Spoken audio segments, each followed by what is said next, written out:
ଓମ୍ ଶାନ୍ତି। 2 September 2025 ପ୍ରାତଃ ମୁରଲୀ। ଶିବ ଭଗବାନଙ୍କର ମଧୁର ମହାବାକ୍ୟ। ଶିବ ବାବା କହୁଛନ୍ତି, ମିଠେ ବଚେ ତୁମେମାନେ ବିଶ୍ୱରେ ଶାନ୍ତି ସ୍ଥାପନା କରିବା ପାଇଁ ନିମିତ୍ତ ଅଟ। ସେଥିପାଇଁ ତୁମମାନଙ୍କୁ କେବେ ବି ଅଶାନ୍ତ ହେବା ଉଚିତ ନୁହେଁ। ତୁମେମାନେ ବିଶ୍ୱରେ ଶାନ୍ତି ସ୍ଥାପନ କରିବା ପାଇଁ ନିମିତ୍ତ ଅଟ। ସେଥିପାଇଁ ତୁମମାନଙ୍କୁ କେବେ ବି ଅଶାନ୍ତ ହେବା ଉଚିତ ନୁହେଁ। ଆଜିର ପ୍ରଶ୍ନ, ବାବା କେଉଁ ସନ୍ତାନମାନଙ୍କୁ ଫରମାନ ବରଦାର ଅର୍ଥାତ୍ ଆଜ୍ଞାକାରୀ ସନ୍ତାନ ବୋଲି କହୁଛନ୍ତି? ବାବା କେଉଁ ସନ୍ତାନମାନଙ୍କୁ ଫରମାନ ବରଦାର ଅର୍ଥାତ୍ ଆଜ୍ଞାକାରୀ ସନ୍ତାନ ବୋଲି କହୁଛନ୍ତି? ଉତ୍ତର, ବାବାଙ୍କ ଠାରୁ ଯେଉଁ ମୁଖ୍ୟ ଆଜ୍ଞା ମିଳିଛି କି ପିଲାମାନେ ଅମୃତ ବେଳାରେ ଉଠି ବାବାଙ୍କୁ ମନେ ପକାଅ। ଯେଉଁମାନେ ଏହି ମୁଖ୍ୟ ଆଦେଶକୁ ପାଳନ କରିଥାନ୍ତି, ସକାଳୁ ସକାଳୁ ଉଠି ସ୍ନାନ ଇତ୍ୟାଦି କରି ଫ୍ରେଶ ହୋଇ ନିର୍ଦ୍ଧାରିତ ସମୟରେ ଯୋଗର ଯାତ୍ରାରେ ରହିଥାନ୍ତି, ବାବା ସେହିମାନଙ୍କୁ ସୁପୁତ୍ର ବା ଆଜ୍ଞାକାରୀ ବୋଲି କହୁଛନ୍ତି। ସେହିମାନେ ହିଁ ଭବିଷ୍ୟତରେ ରାଜା ହେବେ। କୁପୁତ୍ର ସନ୍ତାନମାନେ ତ ଝାଡ଼ୁ ଲଗାଇବେ। ଓମ୍ ଶାନ୍ତି। ଏହାର ଅର୍ଥ ତ ସନ୍ତାନମାନଙ୍କୁ ବୁଝାଯାଇଛି। ଓମ୍ ଅର୍ଥାତ୍ ମୁଁ ଆତ୍ମା ଅଟେ। ଏପରି ତ ସମସ୍ତେ କହୁଛନ୍ତି। ଜୀବ ଆତ୍ମା ନିଶ୍ଚୟ ଅଛନ୍ତି ଏବଂ ସବୁ ଆତ୍ମାମାନଙ୍କର ପିତା ଜଣେ ହିଁ ଅଟନ୍ତି। ଶରୀରର ପିତା ଅଲଗା ଅଲଗା ହୋଇଥାନ୍ତି। ଏକଥା ମଧ୍ୟ ପିଲାମାନଙ୍କର ବୁଦ୍ଧିରେ ରହିଛି ଯେ ଲୌକିକ ପିତାଙ୍କଠାରୁ ଦେହର ସୀମିତ ଏବଂ ପାରଲୌକିକ ପିତାଙ୍କଠାରୁ ବେହଦର ବା ଅସୀମିତ ସମ୍ପତ୍ତି ମିଳୁଛି। ବର୍ତ୍ତମାନ ମନୁଷ୍ୟମାନେ ଚାହୁଁଛନ୍ତି ବିଶ୍ୱରେ ଶାନ୍ତି ହେଉ। ଯଦି ଶାନ୍ତି ନିମନ୍ତେ ଚିତ୍ର ମାଧ୍ୟମରେ ବୁଝାଉଛନ୍ତି, ତେବେ ଶାନ୍ତି ପାଇଁ କଳି ଯୁଗର ଅନ୍ତ ଓ ସତ୍ୟ ଯୁଗର ଆଦିର ସଙ୍ଗମ ପାଖକୁ ନେଇଯିବା ଦରକାର। ଏହା ହେଉଛି ସତ୍ୟଯୁଗ, ନୂଆ ଦୁନିଆ। ସେଠାରେ ଏକ ଧର୍ମ ରହୁଥିବାରୁ ପବିତ୍ରତା, ଶାନ୍ତି, ସୁଖ ସବୁ ରହିଛି। ତାକୁ ସ୍ୱର୍ଗ ବୋଲି କୁହାଯାଉଛି। ଏକଥା ତ ସମସ୍ତେ ମାନିବେ। ନୂଆ ଦୁନିଆରେ ସୁଖ ଅଛି, ଦୁଃଖ ରହିପାରିବ ନାହିଁ। କାହାକୁ ବୁଝାଇବା ମଧ୍ୟ ବହୁତ ସହଜ ଅଟେ। ଶାନ୍ତି ଏବଂ ଅଶାନ୍ତିର କଥା ଏହି ବିଶ୍ୱରେ ଥାଏ। ତାହା ହେଉଛି ନିର୍ବାଣ ଧାମ, ଯେଉଁଠି ଶାନ୍ତି ଅଶାନ୍ତିର ପ୍ରଶ୍ନ ହିଁ ଉଠିପାରିବ ନାହିଁ।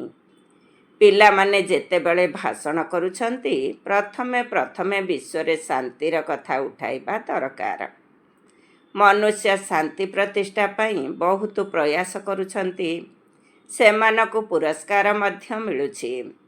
ବାସ୍ତବରେ ଏଥିରେ କୌଣସି ଦୌଡ଼ା ଦୌଡ଼ି କରିବାର କଥା ହିଁ ନାହିଁ। ବାବା କହୁଛନ୍ତି, କେବଳ ନିଜ ସ୍ୱଧର୍ମରେ ସ୍ଥିତ ହୋଇ ରହିଲେ ବିକର୍ମ ବିନାଶ ହୋଇଯିବ। ସ୍ୱଧର୍ମରେ ସ୍ଥିତ ହେଲେ ଶାନ୍ତି ହୋଇଯିବ। ତୁମେ ହିଁ ହେଉଛ ସର୍ବଦା ଶାନ୍ତ ବାବାଙ୍କର ସନ୍ତାନ। ଏହି ସମ୍ପତ୍ତି ତାଙ୍କଠାରୁ ମିଳୁଛି। ତାହାକୁ କେହି ମୋକ୍ଷ ବୋଲି କହିପାରିବେ ନାହିଁ। ମୋକ୍ଷ ଭଗବାନଙ୍କୁ ମଧ୍ୟ ମିଳିପାରିବ ନାହିଁ। ଭଗବାନଙ୍କୁ ମଧ୍ୟ ଅଭିନୟ କରିବାକୁ ପଡ଼ୁଛି। କହୁଛନ୍ତି, ପ୍ରତି କଳ୍ପ ଅର୍ଥାତ୍ କଳ୍ପର ସଙ୍ଗମ ଯୁଗରେ ମୁଁ ଆସୁଛି। ଯେତେବେଳେ ଭଗବାନଙ୍କୁ ମଧ୍ୟ ମୋକ୍ଷ ମିଳୁନାହିଁ, ତେବେ ପିଲାମାନେ କିପରି ମୋକ୍ଷ ପ୍ରାପ୍ତ କରିପାରିବେ? ଏହିସବୁ କଥାକୁ ସାରାଦିନ ବିଚାର ସାଗର ମନ୍ଥନ କରିବା ଉଚିତ। ବାବା ତ କେବଳ ତୁମ ସନ୍ତାନମାନଙ୍କୁ ହିଁ ବୁଝାଉଛନ୍ତି। ତୁମ ସନ୍ତାନମାନଙ୍କର ବୁଝାଇବାର ଅଧିକ ଅଭ୍ୟାସ ରହିଛି। ଶିବ ବାବା ବୁଝାଉଛନ୍ତି, ତେଣୁ ତୁମେ ସବୁ ବ୍ରାହ୍ମଣମାନେ ହିଁ ବୁଝିପାରୁଛ। ତୁମକୁ ହିଁ ବିଚାର ସାଗର ମନ୍ଥନ କରିବାକୁ ହେବ। ତୁମେମାନେ ସେବାରେ ଉପସ୍ଥିତ ଅଛ। ତୁମକୁ ତ ବହୁତ ବୁଝାଇବାକୁ ପଡ଼ୁଛି। ଦିନ ରାତି ସେବାରେ ରହିଛ। ସାରାଦିନ ମ୍ୟୁଜିୟମକୁ ବୁଝିବାକୁ ଆସୁଥିବେ। କେଉଁଠି କେଉଁଠି ରାତ୍ରି 10-11 ପର୍ଯ୍ୟନ୍ତ ମଧ୍ୟ ଆସୁଛନ୍ତି। ସକାଳୁ 4ଟାରୁ ମଧ୍ୟ କେଉଁଠି କେଉଁଠି ପିଲାମାନେ ସେବାରେ ଲାଗି ପଡ଼ୁଛନ୍ତି। ଏହା ତ ହେଉଛି ଘର। ଯେତେବେଳେ ଚାହିଁବ ସେତେବେଳେ ବସିପାରିବ। ସେଣ୍ଟରକୁ ବାହାରୁ ଦୂରାନ୍ତରରୁ ଆସୁଛନ୍ତି, ତେଣୁ ତାଙ୍କ ପାଇଁ ନିର୍ଦ୍ଦିଷ୍ଟ ସମୟ ରଖିବାକୁ ପଡ଼ୁଛି। ଏଠାରେ ତ ଯେକୌଣସି ସମୟରେ ପିଲା ଉଠିପାରିବେ, କିନ୍ତୁ ଏପରି ସମୟରେ ତ ପଢ଼ିବା ଉଚିତ ନୁହେଁ ଯେତେବେଳେ କି ପିଲାମାନେ ଉଠିବେ ଏବଂ ଢୁଳାଇବେ। ସେଥିପାଇଁ ସକାଳର ସମୟ ରଖାଯାଇଥାଏ। ଏହାଦ୍ୱାରା ସ୍ନାନ ଆଦି କରି ଆସିବେ, ତଥାପି ବି ଠିକ୍ ସମୟରେ ନ ଆସିଲେ ତାଙ୍କୁ ଆଜ୍ଞାକାରୀ କୁହାଯାଇପାରିବ ନାହିଁ। ଲୌକିକ ବାପାଙ୍କର ମଧ୍ୟ ସୁପୁତ୍ର ଏବଂ କୁପୁତ୍ର ରହିଥାନ୍ତି ନା?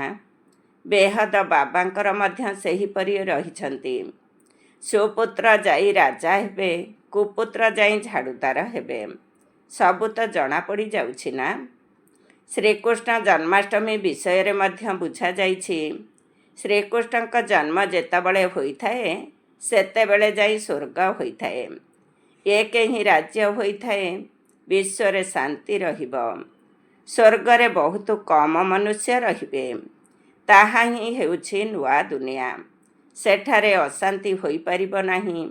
ଶାନ୍ତି ସେହି ସମୟରେ ଥାଏ ଯେବେ ଏକ ଧର୍ମ ରହିଥାଏ, ଯେଉଁ ଧର୍ମ ବାବା ସ୍ଥାପନ କରୁଛନ୍ତି। ପରେ ଯେତେବେଳେ ଅନ୍ୟ ସବୁ ଧର୍ମ ଆସିଥାଏ, ଅଶାନ୍ତି ହୋଇଥାଏ। ସେଠାରେ ଶାନ୍ତି ହିଁ ଥାଏ, କାରଣ 16 କଳା ସମ୍ପୂର୍ଣ୍ଣ ଅଟନ୍ତି ନା? ଚନ୍ଦ୍ରମା ମଧ୍ୟ ଯେବେ ସମ୍ପୂର୍ଣ୍ଣ ହୋଇଥାଏ, ତେବେ କେତେ ଶୋଭା ପାଇଥାଏ। ତାହାକୁ ପୂର୍ଣ୍ଣିମା କୁହାଯାଏ। ତ୍ରେତାରେ 3/4 କୁହାଯିବ। ଖଣ୍ଡିତ ହୋଇଗଲା ନା? 2 କଳା କମ୍ ହୋଇଗଲା। ସମ୍ପୂର୍ଣ୍ଣ ଶାନ୍ତି ସତ୍ୟ ଯୁଗରେ ରହିଥାଏ। 25 ଶତକଡ଼ା ପୁରୁଣା ସୃଷ୍ଟି ହେଲେ କିଛି ନା କିଛି ଖିଟପିଟି ହେବ। 2 କଳା କମ୍ ହେବା ଦ୍ୱାରା ଶୋଭା କମ୍ ହୋଇଗଲା। ସ୍ୱର୍ଗରେ ବିଲକୁଲ ଶାନ୍ତି, ନର୍କରେ ବିଲକୁଲ ଅଶାନ୍ତି ଥାଏ। ଏହି ସମୟରେ ହିଁ ମନୁଷ୍ୟମାନେ ବିଶ୍ୱରେ ଶାନ୍ତି ଚାହୁଁଛନ୍ତି। ଏହା ପୂର୍ବରୁ ଏହି କଥା ନଥିଲା ଯେ ବିଶ୍ୱରେ ଶାନ୍ତି ହେଉ। ଏବେ ପ୍ରସଙ୍ଗ ଉଠୁଛି, କାହିଁକି ନା ବିଶ୍ୱରେ ଅଶାନ୍ତିର ସ୍ଥାପନା ହେଉଛି। ଆତ୍ମା ଚାହୁଁଛି ଯେ ବିଶ୍ୱରେ ଶାନ୍ତି ହେବା ଦରକାର। ମନୁଷ୍ୟ ତ ଦେହ ଅଭିମାନରେ ରହିଥିବା କାରଣରୁ କେବଳ କହୁଛନ୍ତି ବିଶ୍ୱରେ ଶାନ୍ତି ହେଉ। 84 ଜନ୍ମ ଏବେ ପୁରା ହେଲା। ଏ କଥା ବାବା ହିଁ ଆସି ବୁଝାଉଛନ୍ତି। ବାବାଙ୍କୁ ହିଁ ମନେ ପକାଉଛନ୍ତି। ସେ କେବେ କେଉଁ ରୂପରେ ଆସି ସ୍ୱର୍ଗର ସ୍ଥାପନା କରିବେ। ତାଙ୍କର ନାମ ହିଁ ହେଉଛି ସ୍ୱର୍ଗର ରଚୟିତା ଈଶ୍ୱର ପିତା। ଏକଥା କାହାକୁ ବି ଜଣା ନାହିଁ। ସ୍ୱର୍ଗ କିପରି ରଚନା କରୁଛନ୍ତି? ଶ୍ରୀକୃଷ୍ଣ ତ ରଚନା କରିପାରିବେ ନାହିଁ। ତାଙ୍କୁ ଦେବତା କୁହାଯାଉଛି। ମନୁଷ୍ୟ ଦେବତାମାନଙ୍କୁ ନମସ୍କାର କରିଥାନ୍ତି। ସେମାନଙ୍କ ପାଖରେ ଦୈବୀ ଗୁଣ ଥିବାରୁ ଦେବତା କୁହାଯାଉଛି। ଭଲ ଗୁଣ ଥିବା ବ୍ୟକ୍ତିକୁ କହିଥାନ୍ତି ନା, ଇଏ ତ ଦେବତା ଭଳି ଅଟନ୍ତି। ଯିଏ ଲଢ଼େଇ ଝଗଡ଼ା କରିଥାନ୍ତି, ତାଙ୍କୁ ଅସୁର ବୋଲି କହିଥାନ୍ତି। ପିଲାମାନେ ଜାଣିଛନ୍ତି ଆମେ ବେହଦ ବାବାଙ୍କ ସମ୍ମୁଖରେ ବସିଛୁ। ତେଣୁ ପିଲାମାନଙ୍କର ଚାଲିଚଳନି କେତେ ଭଲ ହେବା ଦରକାର। ଅଜ୍ଞାନ କାଳରେ ବି ବ୍ରହ୍ମା ବାବା ଦେଖିଛନ୍ତି 6-7ଟି କୁଟୁମ୍ବ ଏକତ୍ର ରହିଥାନ୍ତି। ଏକଦମ କ୍ଷୀରଖଣ୍ଡ ହୋଇ ସ୍ନେହରେ ରହିଥାନ୍ତି। କେଉଁଠି କେଉଁଠି ଘରେ କେବଳ 2 ଜଣ ଥିଲେ ମଧ୍ୟ ଲଢ଼େଇ ଝଗଡ଼ା କରିଥାନ୍ତି। ତେବେ ତୁମେ ହେଉଛ ଈଶ୍ୱରୀୟ ସନ୍ତାନ। ବହୁତ ବହୁତ କ୍ଷୀରଖଣ୍ଡ ହୋଇ ମଧୁର ସମ୍ପର୍କ ମଧ୍ୟରେ ରହିବା ଉଚିତ। ସତ୍ୟ ଯୁଗରେ କ୍ଷୀରଖଣ୍ଡ ଅର୍ଥାତ୍ ସମ୍ବନ୍ଧ ମଧୁର ରହିବ। ଏଠାରେ ତୁମେ କ୍ଷୀରଖଣ୍ଡ ହୋଇ ରହିବା ଶିଖୁଥିବାରୁ ବହୁତ ସ୍ନେହର ସହିତ ରହିବା ଦରକାର। ବାବା କହୁଛନ୍ତି, ନିଜ ଭିତରର ଯାଞ୍ଚ କର। ମୁଁ କୌଣସି ବିକର୍ମ କରୁନାହିଁ ତ? କାହାକୁ ଦୁଃଖ ଦେଇନାହିଁ ତ? ଏପରି ବସି ନିଜକୁ କେହି ଯାଞ୍ଚ କରୁନାହାନ୍ତି। ଏହା ବୁଦ୍ଧିର କଥା ଅଟେ। ତୁମେ ସନ୍ତାନମାନେ ହିଁ ବିଶ୍ୱରେ ଶାନ୍ତି ସ୍ଥାପନା କରୁଛ। ଯଦି ଘରେ ଅଶାନ୍ତି କରୁଥିବେ, ତେବେ ବିଶ୍ୱରେ ଶାନ୍ତି ପୁଣି କିପରି ସ୍ଥାପନ କରିବେ? ଘରେ ଜନ୍ମିତ ସନ୍ତାନ ଯଦି ହଇରାଣ କରେ, ତେବେ କହିଥାନ୍ତି ଇଏ ତ ମରିଗଲେ ଭଲ।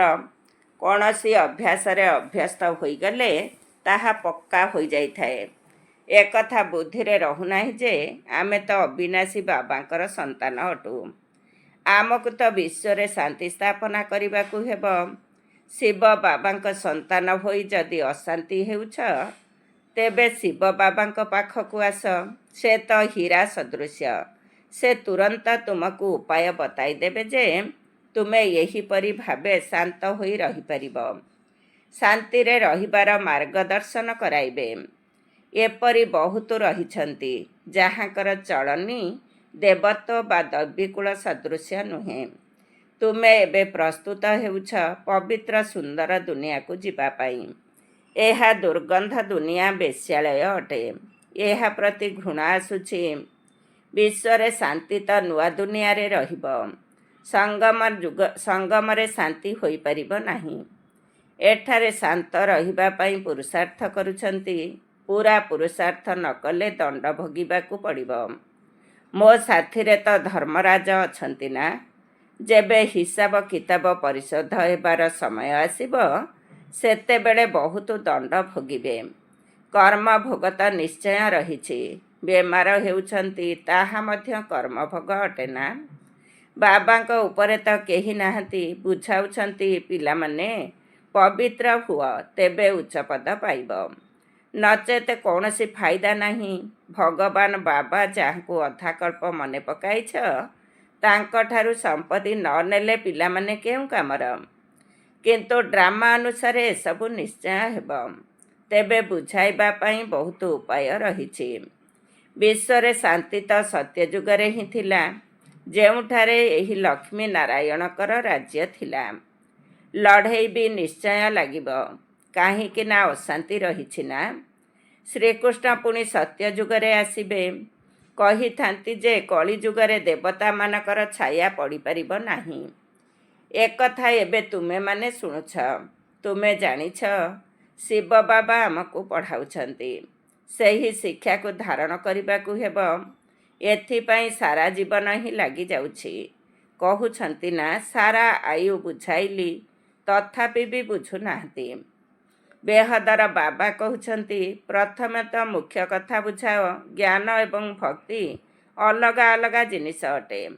ଅଧାକଳ୍ପ ଦିନ, ଅଧାକଳ୍ପ ରାତି। ଶାସ୍ତ୍ରରେ କଳ୍ପର ଆୟୁ ହିଁ ଓଲଟା ଲେଖିଦେଇଛନ୍ତି। ଅଧା ଅଧା ମଧ୍ୟ ହୋଇପାରିବ ନାହିଁ। ତୁମମାନଙ୍କ ମଧ୍ୟରୁ ଯଦି କେହି ଶାସ୍ତ୍ର ନ ପଢ଼ିଥିବେ, ତେବେ ବହୁତ ଭଲ। ପଢ଼ିଥିଲେ ସଂଶୟ ଉଠାଇବେ, ପ୍ରଶ୍ନ ପଚାରୁଥିବେ। ବାସ୍ତବରେ ଯେବେ ବାନପ୍ରସ୍ଥ ଅବସ୍ଥା ହୋଇଥାଏ, ସେତେବେଳେ ଭଗବାନଙ୍କୁ ମନେ ପକାଇଥାନ୍ତି। ନିଶ୍ଚୟ କାହାର ନା କାହାର ମାର୍ଗଦର୍ଶନରେ ଅନୁପ୍ରାଣିତ ହୋଇଥାନ୍ତି। ପୁଣି ଯେପରି ଗୁରୁ ଶିଖାଇବେ, ଗୁରୁ ଭକ୍ତି ମଧ୍ୟ ଶିଖାଇଥାନ୍ତି। ଏପରି କେହି ନାହାନ୍ତି ଯେ ଯିଏକି ଭକ୍ତି ନ ଶିଖାଇଥାନ୍ତି। ତାଙ୍କମାନଙ୍କ ଭିତରେ ଭକ୍ତିର ଶକ୍ତି ରହିଛି। ସେଥିପାଇଁ ଏତେ ଅନୁସରଣକାରୀ ହେଉଛନ୍ତି। ଅନୁସରଣକାରୀଙ୍କୁ ଭକ୍ତ ପୂଜାରୀ କହିଥାନ୍ତି। ଏଠାରେ ସମସ୍ତେ ହେଉଛନ୍ତି ପୂଜାରୀ। ସେଠାରେ କେହି ପୂଜାରୀ ରହିବେ ନାହିଁ। ଭଗବାନ କେବେ ପୂଜାରୀ ହୋଇନଥାନ୍ତି। ଅନେକ ପଏଣ୍ଟ ସେ ବୁଝାଯାଉଛି। ଧୀରେ ଧୀରେ ତୁମ ସନ୍ତାନମାନଙ୍କର ମଧ୍ୟ ବୁଝାଇବାର ଶକ୍ତି ଆସିଯିବ। ଏବେ ତୁମେ ଶୁଣାଉଛ ଯେ ଶ୍ରୀକୃଷ୍ଣ ଆସୁଛନ୍ତି। ସତ୍ୟ ଯୁଗରେ ନିଶ୍ଚୟ କୃଷ୍ଣ ରହିବେ। ନଚେତ ବିଶ୍ୱର ଇତିହାସ ଭୂଗୋଳର କିପରି ପୁନରାବୃତ୍ତି ହେବ? କେବଳ ଏକ ଶ୍ରୀକୃଷ୍ଣ ତ ରହିବେ ନାହିଁ। ଯଥା ରାଜାରାଣୀ ତଥା ପ୍ରଜା ରହିବେ ନା। ଏଥିରେ ମଧ୍ୟ ବୁଝିବାର କଥା ରହିଛି। ତୁମେ ଜାଣୁଛ, ଆମେ ହେଉଛୁ ବାବାଙ୍କର ସନ୍ତାନ। ବାବା ସମ୍ପତ୍ତି ଦେବାକୁ ଆସିଛନ୍ତି। ସ୍ୱର୍ଗକୁ ତ ସମସ୍ତେ ଯିବେ ନାହିଁ, ନା ତ୍ରେତାକୁ ସମସ୍ତେ ଆସିପାରିବେ। ମନୁଷ୍ୟ ସୃଷ୍ଟିର ବୃକ୍ଷ ଧୀରେ ଧୀରେ ବଢ଼ି ବଢ଼ି ଚାଲିଛି। ଏହା ମନୁଷ୍ୟ ସୃଷ୍ଟି ରୂପୀ ବୃକ୍ଷ ଅଟେ। ପରମ ଧାମରେ ଆତ୍ମାମାନଙ୍କର ବୃକ୍ଷ ରହିବ। ଏଠାରେ ବ୍ରହ୍ମାଙ୍କ ଦ୍ୱାରା ସ୍ଥାପନା, ପୁଣି ଶଙ୍କରଙ୍କ ଦ୍ୱାରା ବିନାଶ, ପୁଣି ପାଳନା। ଏହି ଶବ୍ଦ ମଧ୍ୟ କାଇଦା ଅନୁସାରେ କହିବା ଦରକାର। ପିଲାମାନଙ୍କ ବୁଦ୍ଧିରେ ଏହି ନିଶା ରହିଛି ଯେ ଏହି ସୃଷ୍ଟିର ଚକ୍ର କିପରି ଘୁରୁଛି, ରଚନା କିପରି ହେଉଛି। ଏବେ ବ୍ରାହ୍ମଣମାନଙ୍କର ଛୋଟ ରଚନା ଅଟେ ନା। ଏହା ଯେପରି ବାଜଲି ଅର୍ଥାତ୍ ମାଙ୍କଡ଼ ଚିତ୍ ମାରିବା ଖେଳ ଅଟେ। ପୂର୍ବରୁ ସମସ୍ତେ ଶୂଦ୍ର ଥାନ୍ତି। ପୁଣି ବାବା ଆସି ବ୍ରହ୍ମାଙ୍କ ଦ୍ୱାରା ବ୍ରାହ୍ମଣମାନଙ୍କର ରଚନା କରୁଛନ୍ତି। ବ୍ରାହ୍ମଣ ହେଲେ ଚୁଟି ଅର୍ଥାତ୍ ଶିଶ୍ର ସ୍ଥାନ। ବାଜଲି ଖେଳରେ ଚୁଟି ଏବଂ ପାଦ ପରସ୍ପର ମିଶିଥାଏ। ପ୍ରଥମେ ବ୍ରାହ୍ମଣ ଦରକାର। ବ୍ରାହ୍ମଣମାନଙ୍କର ଯୁଗ ବହୁତ ଛୋଟ ହୋଇଥାଏ। ପଛରେ ଦେବତାମାନଙ୍କର ଯୁଗ ରହିଛି। ଏହି ବିରାଟ ରୂପ ବା ବର୍ଣ୍ଣବାଲାର ଚିତ୍ର ମଧ୍ୟ କାମର ଅଟେ। ଏହି ଚିତ୍ର ବୁଝାଇବା ପାଇଁ ବହୁତ ସହଜ। ଭିନ୍ନ ଭିନ୍ନ ମନୁଷ୍ୟଙ୍କର ଭିନ୍ନ ଭିନ୍ନ ରୂପ ରହିଛି। ବୁଝାଇବାରେ କେତେ ମଜା ଲାଗୁଛି। ବ୍ରାହ୍ମଣ ଅଛନ୍ତି ଅର୍ଥାତ୍ ସବୁ ଧର୍ମ ଅଛନ୍ତି। ଶୂଦ୍ରମାନଙ୍କ ଭିତରୁ ବ୍ରାହ୍ମଣମାନଙ୍କର ଚାରା ଲାଗୁଛି ଅର୍ଥାତ୍ ଶୂଦ୍ରରୁ ବ୍ରାହ୍ମଣ ସୃଷ୍ଟି ହେଉଛନ୍ତି। ମନୁଷ୍ୟମାନେ ବୃକ୍ଷର ଚାରା ଲଗାଉଛନ୍ତି। ବାବା ମଧ୍ୟ ଚାରା ଲଗାଉଛନ୍ତି ଯେଉଁଠି ବିଶ୍ୱରେ ଶାନ୍ତି ହେବ। ଆଚ୍ଛା, ମିଠା ମିଠା ଶିଖିଲ ଧେ ସନ୍ତାନମାନଙ୍କ ପ୍ରତି ମାତା ପିତା ବାପ ଦାଦାଙ୍କର ମଧୁର ସ୍ନେହ ସମ୍ପନ୍ନ ଶୁଭେଚ୍ଛା ଏବଂ ସୁପ୍ରଭାତ। ଆତ୍ମିକ ପିତାଙ୍କର ଆତ୍ମିକ ସନ୍ତାନମାନଙ୍କୁ ନମସ୍ତେ। ଆମ ଆତ୍ମିକ ସନ୍ତାନମାନଙ୍କର ଆତ୍ମିକ ମାତା ପିତା ବାପ ଦାଦାଙ୍କୁ ନମସ୍ତେ ନମସ୍ତେ ସୁପ୍ରଭାତ। ଧାରଣା ପାଇଁ ମୁଖ୍ୟ ସାର। 1 ନମ୍ବର, ସର୍ବଦା ସ୍ମୃତିରେ ରଖିବାକୁ ହେବ ଯେ ଆମେ ହେଉଛୁ ଈଶ୍ୱରୀୟ ସନ୍ତାନ। ଆମକୁ ସମସ୍ତଙ୍କ ସହ ମଧୁର ସମ୍ବନ୍ଧ ରଖିବାକୁ ହେବ। କାହାକୁ ବି ଦୁଃଖ ଦେବା ଉଚିତ ନୁହେଁ। 2 ନମ୍ବର, ଭିତରେ ଭିତରେ ନିଜକୁ ଯାଞ୍ଚ କରିବା ଉଚିତ ଯେ ମୋ ଦ୍ୱାରା କୌଣସି ବିକର୍ମ ହେଉନାହିଁ ତ? ନିଜେ ଅଶାନ୍ତ ହେବା ତଥା ଅଶାନ୍ତି ସୃଷ୍ଟି କରିବାର ଅଭ୍ୟାସ ମୋର ନାହିଁ ତ? 2 ନମ୍ବର, ଆଜିର ବରଦାନ। ପବିତ୍ରତାର ଶକ୍ତି ଦ୍ୱାରା ସର୍ବଦା ସୁଖର ସଂସାର ଭିତରେ ରହୁଥିବା ବେଗମପୁରର ସମ୍ରାଟ ହୁଅ। ପବିତ୍ରତାର ଶକ୍ତି ଦ୍ୱାରା ସର୍ବଦା ସୁଖର ସଂସାର ଭିତରେ ରହୁଥିବା ବେଗମପୁରର ସମ୍ରାଟ ହୁଅ। ଡିଟେଲ୍ସ। ସୁଖ ଶାନ୍ତିର ଆଧାର ହେଲା ପବିତ୍ରତା। ଯେଉଁ ପିଲାମାନେ ମନ ବଚନ କର୍ମ ତିନୋଟି ଯାକରେ ପବିତ୍ର ହୋଇଥାନ୍ତି ସେହିମାନେ ହିଁ ହାଇନେସ୍ ଅର୍ଥାତ୍ ଶ୍ରେଷ୍ଠତା ଏବଂ ହୋଲିନେସ୍ ଅର୍ଥାତ୍ ପବିତ୍ରତାର ବ୍ୟକ୍ତିତ୍ୱ ସମ୍ପନ୍ନ ଅଟନ୍ତି। ଯେଉଁଠାରେ ପବିତ୍ରତାର ଶକ୍ତି ରହିଛି ସେଠାରେ ସୁଖ ଏବଂ ଶାନ୍ତି ସ୍ୱତଃ ହିଁ ବିରାଜମାନ କରୁଥାଏ। କାହିଁକି ନା ପବିତ୍ରତା ହିଁ ସୁଖ ଶାନ୍ତିର ଜନନୀ। ପବିତ୍ର ଆତ୍ମାମାନେ କେବେ ବି ଉଦାସ ହୋଇପାରିବେ ନାହିଁ।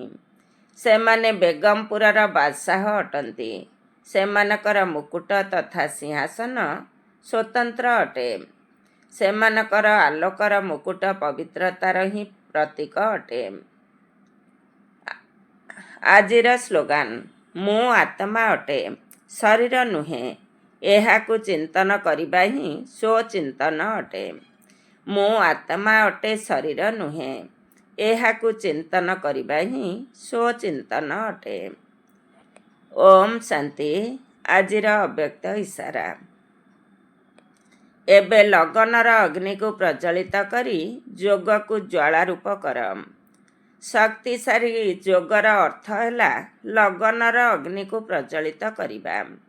ଜ୍ୱାଳା ରୂପର ଯୋଗ ହିଁ ଭ୍ରଷ୍ଟାଚାର ଏବଂ ଅତ୍ୟାଚାରର ଅଗ୍ନିକୁ ସମାପ୍ତ କରିବ ଏବଂ ସର୍ବ ଆତ୍ମାମାନଙ୍କୁ ସହଯୋଗ ଦେବ। ଏହାଦ୍ୱାରା ହିଁ ବେହଦର ବୈରାଗ୍ୟ ବୃତ୍ତି ପ୍ରଜ୍ୱଳିତ ହେବ। ତେବେ ଯୋଗର ଅଗ୍ନି ଗୋଟିଏ ପଟେ ସେହି ସବୁ ଅଗ୍ନିକୁ ସମାପ୍ତ କରିବ, ଅନ୍ୟପଟେ ଆତ୍ମାମାନଙ୍କୁ ପରମାତ୍ମା ସନ୍ଦେଶର ଶୀତଳ ସ୍ୱରୂପର ଅନୁଭୂତି କରାଇବ। ଏହାଦ୍ୱାରା ହିଁ ଆତ୍ମାମାନେ ପାପର ଅଗ୍ନିରୁ ମୁକ୍ତ ହୋଇପାରିବେ। ଓମ୍ ଶାନ୍ତି।